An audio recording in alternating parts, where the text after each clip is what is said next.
CAP, child abuse prevention, starts here, now.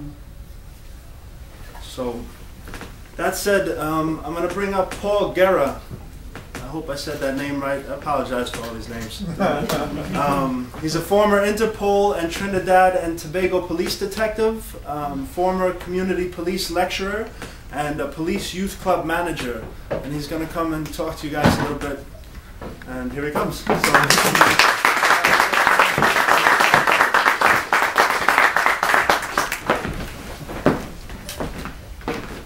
Good afternoon, everyone. Good afternoon. You know, for over 20 years, I've been involved in public speaking and been involved with lecturing to children and the parents. When Lynn asked me to come today to say a few words, I had to document it because I usually speak from my heart, but on topics like this, because I'm so involved with it, I know I'd break down. So. Just had to document it, so please bear with me. First of all, I would like to extend my gratitude to Lynn, quote unquote my little sister. You all hear me, right? Yeah. Yeah. For having the strength and the perseverance to embark upon this project from conception to completion. I also wish to offer my thanks to her husband for the support that he has given her. I'm humbled, yet I'm honored to have been a part of this project, and I'm honored to address you tonight. When Lynn contacted me and asked me to play a part, I couldn't hesitate. There's no way I could hesitate. You see, child sex abuse is not a stigma. It is not a disease to scorn. It is a heinous, dangerous, and life-altering act that scars its victim for life. I have both personal and professional investment in this, having been a shoulder for a friend to cry on during her years of being a victim of sex abuse as a child. I remember the feeling of despair because I felt helpless. You know, there was nothing I could do but just be there for her. You know, I've also volunteered to investigate and volunteered to assist in the investigation of these crimes during my tenure in the Trinidad and Tobago Police Service. You know, in most cases, it is us as adults who fail to protect or prevent, even assist the children because we either turn a blind eye or erroneously believe that there isn't anything we could do, or that we don't have enough proof to go to the police.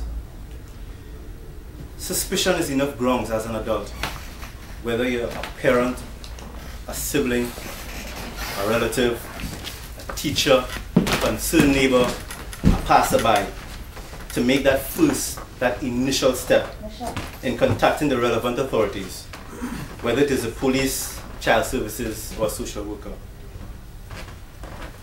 Acts of kissing, inappropriate touching, fondling, oral stimulation, or encouraging these acts are some of the acts that constitute sex abuse.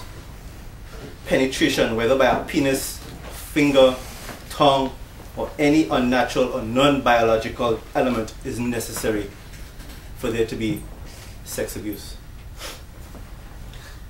There has been, although, an increase in the known or reported acts of child sex abuse, both in the United States as well as my home country, Trinidad and Tobago. In fact, there recently have been mobilizations by authorities and concerned non-profit organizations, both here in the US and in Trinidad and Tobago, which have been educating parents, adults, and children as to what constitutes abuse and the steps that ought to be taken. As a former police detective who has lectured to children and to parents on this matter, it is imperative that we educate ourselves as to the likely symptoms. Because symptoms aren't only physical.